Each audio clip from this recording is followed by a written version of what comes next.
السلام علیکم اسٹوڈنٹس، امید کرتی ہوں کہ آپ سب خیریت سے ہوں گے۔ آج تو آپ سب کا یونیفارم بہت ہی صاف ستھرا ہے، بہت اچھے۔ روزانہ سب بچے ایسے ہی صاف ستھرا ہو کر آیا کریں۔ اور یہ کمرہ جماعت کتنا کھلا اور ہوادار ہے، اور آج موسم بھی بہت خوشگوار ہے۔ اسٹوڈنٹس، یہ جو میں نے ابھی مثالیں دیں ان پہ ذرا غور کریں۔ یہ جملے جو بیان کیے گئے ہیں موجودہ حالات سے رابطہ پیدا کرتے ہیں اور حالات کی خوبی، چاہے وہ اچھی ہو یا بری، ظاہر کرتے ہیں۔ مثال کے طور پر صاف ستھرا یونیفارم، کھلا اور ہوادار کمرہ جماعت اور خوشگوار موسم۔ ان مثالوں میں ہم کسی نہ کسی چیز کی خوبی بیان کر رہے ہیں، جیسے صاف ستھرا یونیفارم، یہ یونیفارم کی خوبی ہے کہ وہ صاف ستھرا ہے۔ ہوادار، یہ کمرے کی خوبی ہے، اور خوشگوار یہ موسم کی خوبی کو بیان کرتا ہے۔ وہ اسم جس سے کسی کی اچھی یا بری حالت ظاہر کی جائے، مثلاً نیک لڑکا، اونچی دیوار، ان میں نیک اور اونچی اسم صفت ہے، اور جس چیز کی اچھی یا بری حالت ظاہر کی جائے، مثلاً لڑکا اور دیوار، اسم موصوف ہیں۔ اور آج کی ہماری ایپیسوڈ میں ٹاپک اسم صفت ہے۔ اسٹوڈنٹس، ہم ان جملوں کو اس طرح بھی لکھ سکتے ہیں: اسکول کا یہ کمرہ جماعت کھلا اور ہوادار ہے، اور آج اسلام آباد کا موسم بھی بہت خوشگوار ہے۔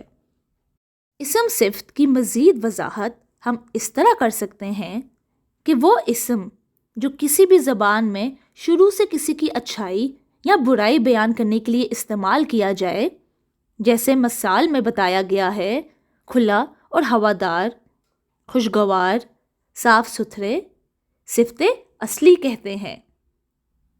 کیا آپ مجھے اس طرح کی اور مثالیں بتا سکتے ہیں؟ بالکل، اچھا، ذہین، نیک، لاپرواہ، چست، سست وغیرہ۔ اچھا، اب ہم اس ایپیسوڈ کے اگلے حصے پہ بات کرتے ہیں۔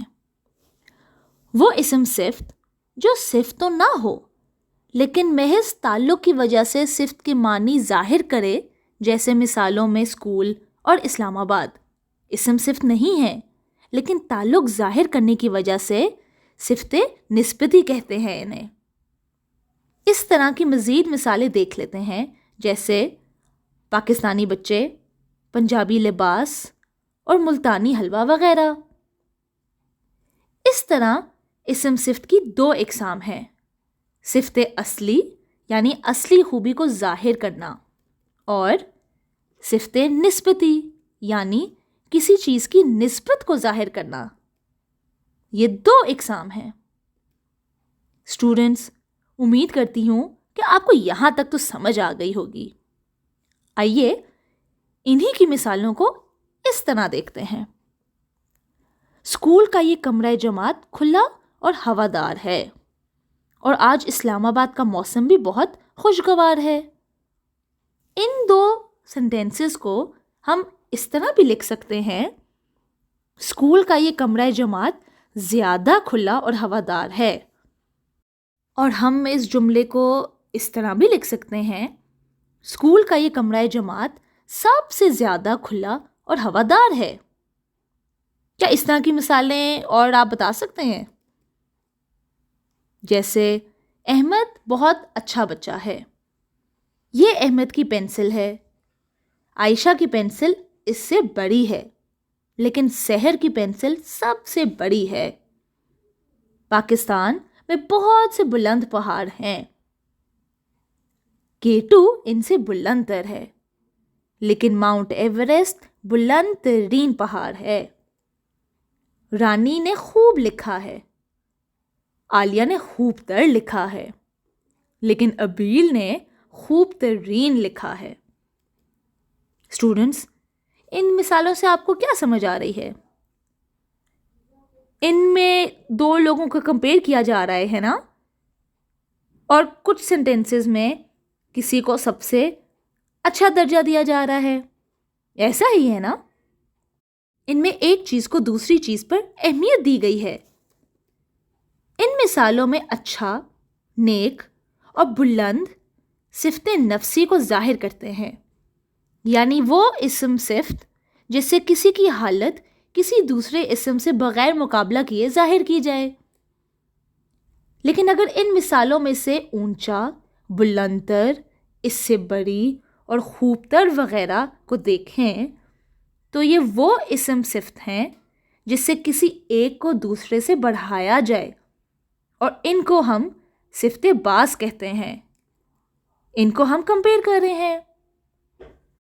وہ اسم صفت جس میں ایک کو دوسرے سے سب سے بڑھایا جائے، جیسے سب سے اونچا، بلند ترین، سب سے بڑا اور خوب ترین، صفت کل کہتے ہیں انہیں۔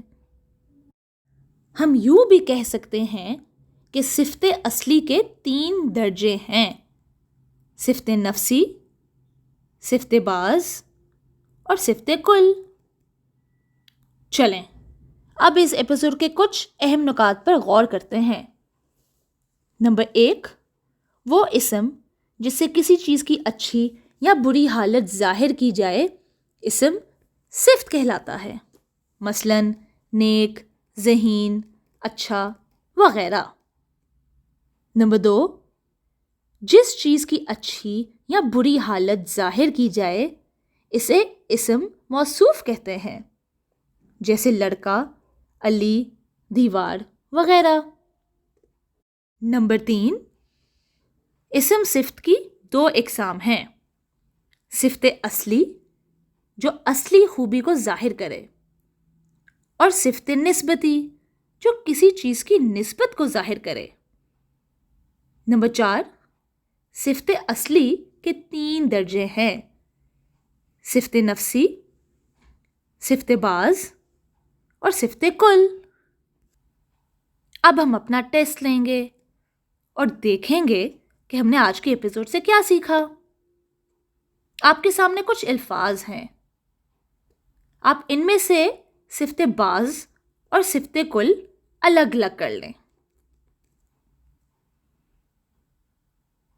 اسٹوڈنٹس، آپ کے سامنے یہ پیراگراف ہے، آپ اس پیراگراف سے صفت اصلی اور صفت نسبتی الگ الگ کر لیں۔ اسٹوڈنٹس، اگلی ایپیسوڈ تک اپنا بہت خیال رکھیے۔ اللہ حافظ۔